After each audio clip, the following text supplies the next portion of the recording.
The lanterns flickered wildly in the morning, wind as Clara Hemsworth stepped out of the ranch kitchen, her worn boots skidding slightly on the frost-hardened dirt. For nearly 6 years she had fed the 30 rough, sun-cracked cowboys of the Iron Brand Ranch, men who showed up at dawn with hunger in their eyes and dust on their boots, men who slammed doors, cursed at the weather, fought over poker, and depended on her biscuits as if they were holy offerings. She was the widow whose name every man respected, but whose heart no one dared approach. Life was routine, predictable, repetitive, something she clung to and something she feared, losing in equal measure.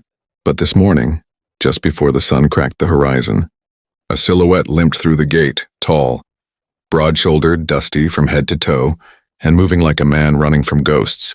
None of the usual hands recognized him. Clara did not either.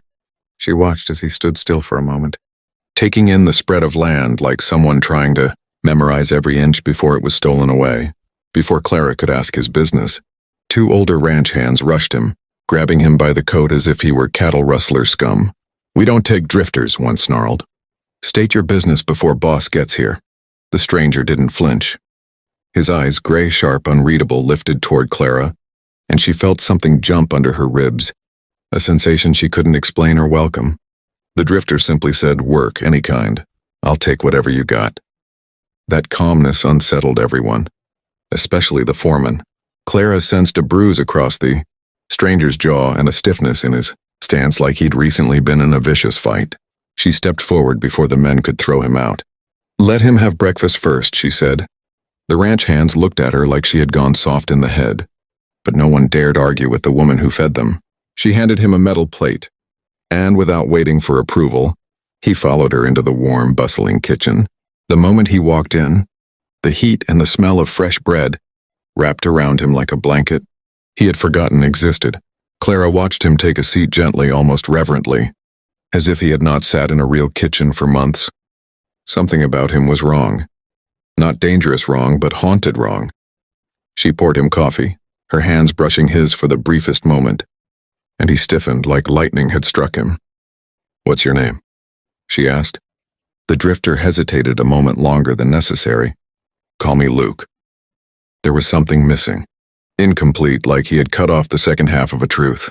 The cowboys stomped in, filling the room with noise and hunger and cold air. They eyed Luke suspiciously, but Clara didn't let them linger. She slammed 2 trays of biscuits on the table, steam spilling upward. "Eat," she commanded. The men obeyed, but as they ate, they watched Luke like a wolf watches another, wolf entering its territory. Luke didn't touch his food for several seconds. He kept scanning exits, door, window, hallway, like a man expecting to be ambushed. When he finally ate, he devoured the food with a hunger that wasn't just physical. Later that day, the foreman grudgingly assigned him to mend fences out on the South Ridge. "But don't get too comfortable," he warned. "We don't keep strays." Luke only nodded, and Clara watched him walk out with a limp that got worse the farther he went. She wondered if he had anyone who cared if he survived the cold. By midday, rumors swirled. That he'd escaped prison, that he'd stolen a horse, that he'd fought off 3 bandits with a broken bottle.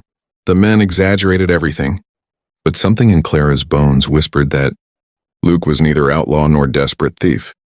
He worked with a quiet intensity, as if he had something to prove to himself, not to the ranch. Several times, Clara glimpsed him from the kitchen window, his shoulders squared, his posture strong despite obvious pain.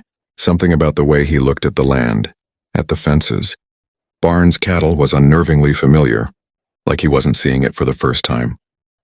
That night, a blizzard rolled in unexpectedly. Winds howled, gates slammed, and the sky turned pitch black.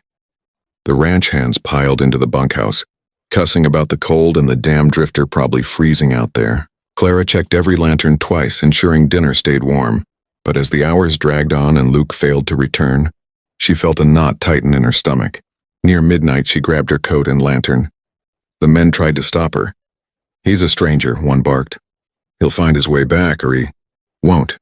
But Clara wasn't the kind of woman who let people die alone in storms. She stepped into the blizzard, snow slicing across her face, lantern swinging like a weak star. She called out his name until her throat burned. She found him collapsed near the north barn, slumped against a fence post, barely breathing. His coat was soaked through, his hair caked with snow, his lips turning blue. She knelt and touched his face, icy, rigid.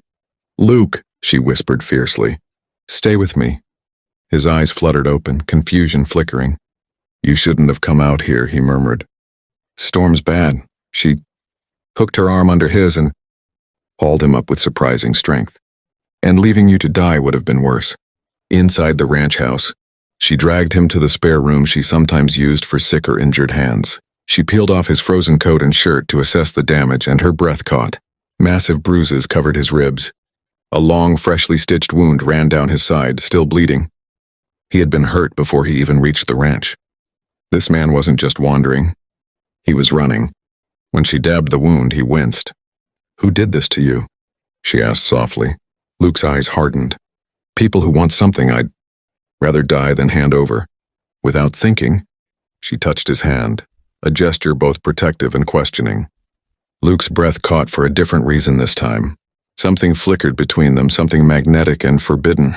Over the next week, Luke recovered slowly, working light tasks during the day and sleeping in the warm spare room at night. As his guard lowered, Clara caught glimpses of a deeper truth. The way he paused near the ranch ledger books. The way he traced a finger across the old photograph of the ranch founder hanging. In the dining room, James Calloway, the man who built Iron Brand from nothing but grit and blood. One night, Clara found Luke staring at that portrait again. She joined him in the dim hallway, both illuminated by the faint glow of the fire. "You look at that picture like you know him," she said. Luke didn't look away. "I did." Clara's heart pounded. "How?" "He was my father." The world tilted beneath her. But before she could speak, Luke continued, voice low and cracked. "He died before he could tell anyone about me. My mother raised me alone. She only told me the truth after she passed. So I came here, not to take anything, but to see the land he built. I never meant to reveal who I was. Not until I understood what this ranch had become, not until I knew who to trust." Clara's pulse hammered. "So you're—" He nodded once. "The rightful owner." Her breath shook. A drifter she had dragged out of a storm. Owned everything around her. And she had never known. That was when a gunshot shattered the night. Glass burst. Cowboy screamed. Someone yelled for Clara to get down. Luke grabbed her arm and shoved her behind a pillar. Another bullet cracked through the window. Clara's heart pounded in her ears. The ranch hands dove for weapons. Shadows moved outside. 2 riders, faces masked, rifles raised. Luke's voice lowered to a whisper. "They followed me. The ones who hurt me before. They want proof of my inheritance. Papers I found in my mother's chest. They want control of the ranch. They'll kill anyone in the way." Clara's breath caught. "What do we do?" Luke tightened his jaw, grabbed a rifle from the wall, and whispered, "Survive." The ranch exploded into chaos. Cowboys barreled out of the bunkhouse with revolvers and shotguns, firing into the night as the attackers circled like wolves. Clara crouched behind a table, trembling but forcing herself to stay focused.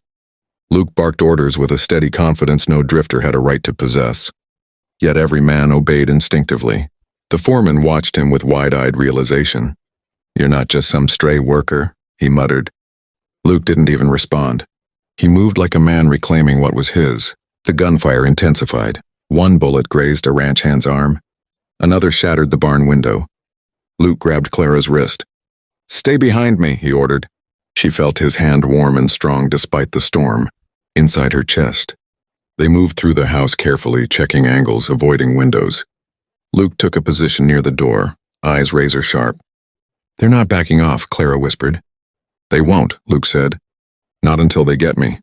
A moment later, the masked riders forced the gates, their horses kicking up dirt and snow. The Cowboys held the line but were pushed back inch by inch. Clara felt helpless until her gaze landed on the old hunting rifle above the mantel, her late husband's. Without hesitation, she grabbed it, loaded it with trembling hands, and took a position near a side window. Luke noticed. "Clara, I'm not hiding while people die," she said. Luke stared at her, fire in his eyes, admiration mixed with fear. "Then stay low, and aim steady." She nodded. When one of the attackers crept close to the house, she fired. The man yelped, dropped his gun, and fled. Her hand shook afterward, but Luke gripped her shoulder. "You just saved us precious seconds." The battle stretched on until dawn stained the sky gray-blue. Finally. With a unified push from the ranch hands and a furious counterstrike from Luke, the attackers retreated into the hills. Silence returned slowly, broken only by the labored breathing of exhausted men. When the final threat vanished, Clara exhaled shakily and nearly collapsed. Luke caught her. She felt the heat of his chest, the strength of his arms. When she lifted her face, his expression softened in a way she had never seen. "You saved my life," he whispered. "You saved mine first," she replied. He brushed a loose strand of hair from her cheek, his thumb lingering for a heartbeat too long. But before their lips met, Cowboys stormed in, cheering, laughing, patting Luke on the back. "Boss," they shouted. "You fought like hell." Luke stiffened. "I'm not your boss yet." But the men shook their heads. "You are now." Later, after wounds were bandaged and damages assessed, Luke found Clara in the kitchen, stirring soup for tired cowboys like it was any normal morning. But her shoulders were tense, her mind miles away. He stepped closer. "Clara." She froze. "I didn't lie to deceive you," he said gently. "I lied because I didn't know who to trust. But you pulled me from a storm, tended my wounds, believed in me when you had no reason to. You have more claim to this ranch than any man outside this house. You've held it together." She slowly turned. "Luke, what happens now?" He swallowed. For once, the confident drifter looked unsure. "Now I take ownership formally. I rebuild. I protect the land my father built. But I don't want to do it alone." Her breath caught. "You want me to stay?" He stepped closer, eyes burning with a truth he could no longer hide. "I want you to stay by my side. Not as the cook, not as the woman who feeds 30 cowboys every dawn, but as someone whose strength saved me, someone I can trust, someone I—" He stopped, breath shaking. Clara's heart thudded painfully. "Say it." Luke reached for her hand, holding it as if it were the only solid thing in his universe. "Someone I want a future with."